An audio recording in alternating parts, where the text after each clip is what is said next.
అందరికీ నమస్కారం। జూన్ 4వ తేదీన మీ అందరికీ తెలుసు రాష్ట్రంలో ప్రతి ఊర్లో కూడా ఒక దీపావళి పండుగ జరుపుకున్నారు। ఒక నియంత పాలనకి ముగింపు పలికిన రోజు, రాష్ట్రానికి తిరిగి స్వాతంత్రాన్ని అందించినటువంటి రోజు జూన్ 4, 2024 చరిత్రలో నిలిచిపోతుంది। ఆ రోజున పెద్ద ఎత్తున ఉత్సవాలు సంబరాలు జరుపుకున్నారు। ఈ రోజుకి కూడా ఆ పండుగ వాతావరణం ఆగలేదు। జూన్ 12 కోసం ఎదురు చూస్తూ ఉన్నారు। ఈ రోజున నారా చంద్రబాబు నాయుడు అనే నేను అన్న వాక్యాన్ని వినడం కోసం ఎన్నో రోజులుగా తపిస్తున్నటువంటి రాష్ట్ర ప్రజలు జూన్ 12 ఉదయం 11:27 నారా చంద్రబాబు నాయుడు అనే నేను అన్న వాక్యాన్ని వినబోతున్నారు। ఆ రోజున తిరిగి ఒక సంక్రాంతి పండుగ జరుపుకోవటానికి సంసిద్ధులవుతా ఉన్నారు ప్రజలందరూ కూడా। రాష్ట్రంలో వాతావరణం ఈ విధంగా ఉంటే ఈ పిల్ల సైకో మోకొచ్చి మీడియా ముందుకు వచ్చి అప్పుడే ఆడవటం మొదలెట్టారు। అయ్యో అమ్మో మా పైన దాడులు చేస్తూ ఉన్నారు, మమ్మల్ని చితగ్గొడతా ఉన్నారు అని రకరకాల డ్రామాలు అప్పుడే మొదలుపెట్టేశారు। కానీ జరుగుతున్నటువంటి వాస్తవాలు ఏంటో ఒకసారి గమనిస్తే, నిన్న కర్నూలు జిల్లాలో బొమ్మిరెడ్డిపల్లిలో మా పార్టీ నాయకుడు గిరినాథ్ చౌదరి గారిని అత్యంత కిరాతకంగా నడి రోడ్డు మీద హత్య చేశారు వైసీపీ సైకో మోకలు। మాజీ ఎమ్మెల్యే కంగాటి శ్రీదేవి కుటుంబ సభ్యులు అనుచరులు మా పార్టీ నేత గిరినాథ్ చౌదరిని అత్యంత కిరాతకంగా నడి రోడ్డు పైన హత్య చేశారు।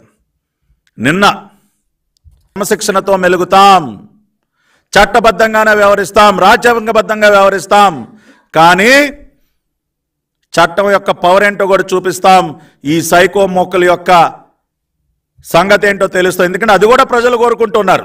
వీళ్ళెవ్వరిని వదిలిపెట్టొద్దు సార్, చట్టపరంగా వీళ్ళందరినీ శిక్షించండి సార్, భవిష్యత్తులో మరి ఎవడో కూడా ఈ రకంగా సైకోలుగా మారకుండా వీళ్ళకి బుద్ధి చెప్పండి సార్ అని వాళ్ళ ప్రజలు కూడా కోరుకుంటున్నారు। కాబట్టి ఆ రకమైనటువంటి కార్యక్రమాన్ని ఖచ్చితంగా ముందుకు తీసుకెళ్తాం।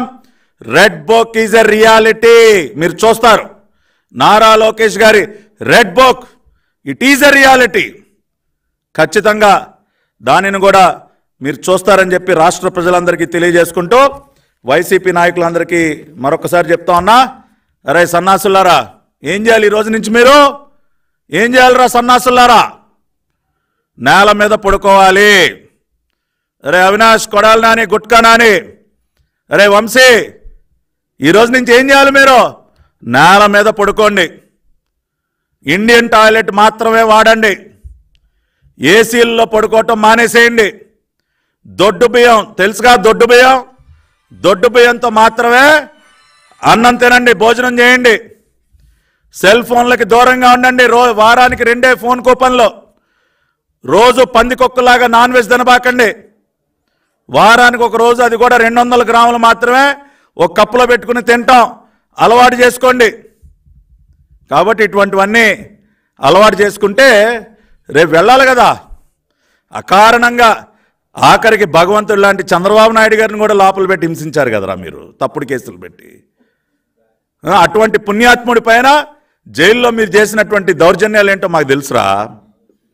కాబట్టి ఏది మర్చిపోం, చట్టపరంగా ఎవడవాడికి ఎంతెంత లెక్క ఎంతెంత వడ్డీ కలిపి అందించాలో అన్నీ కూడా అందిస్తాం।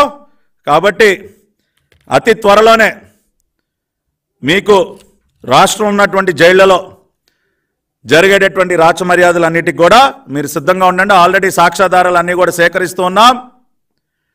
కార్యాలయాల్లో నుంచి డాక్యుమెంట్లు మాయం చేయకుండా అన్నీ కూడా వాటిని పరిరక్షిస్తూ ఉన్నాం। అది ఏపీ మినరల్ డెవలప్మెంట్ కార్పొరేషనా, బెవరేజెస్ కార్పొరేషనా, అన్ని చోట్ల నుంచి కాగితాలు మాయం చేసే పని కూడా మొదలెట్టారు కూడా, దాన్ని కూడా అడ్డుకున్నాం। అన్ని సాక్ష్యాధారాలు సేకరించి ప్రతి ఊర్లో ఎవడెవడు ఎక్కడెక్కడ ఎన్నెన్ని దౌర్జన్యాలు చేశాడో వాళ్ళందరి లెక్క కూడా తేలుస్తామని చెప్పి మరొకసారి మీ అందరికీ కూడా తెలియజేసుకుంటూ ప్రజలందరినీ కూడా మీరందరూ సంతోషంగా ఉండండి. మంచి రోజులు వచ్చాయి, రాష్ట్రానికి మళ్ళీ పెట్టుబడులు వస్తాయి, ఉద్యోగాలు వస్తాయి, ప్రశాంతంగా ఉంటాం. ఏ రౌడీ మూకలు మన ఇంటి మీదకి రావు, మన ఆస్తులను ఎవడు కబ్జా చేయరు. చంద్రబాబు నాయుడు గారి పరిపాలన ఏ విధంగా ఉంటుందో మీ అందరికీ తెలుసు. ఆ రకంగానే చక్కగా ఒక పండుగ వాతావరణంలో సంతోషంగా హాయిగా 2029 ఎన్నికల వరకు కూడా ప్రశాంతంగా ఉందాం.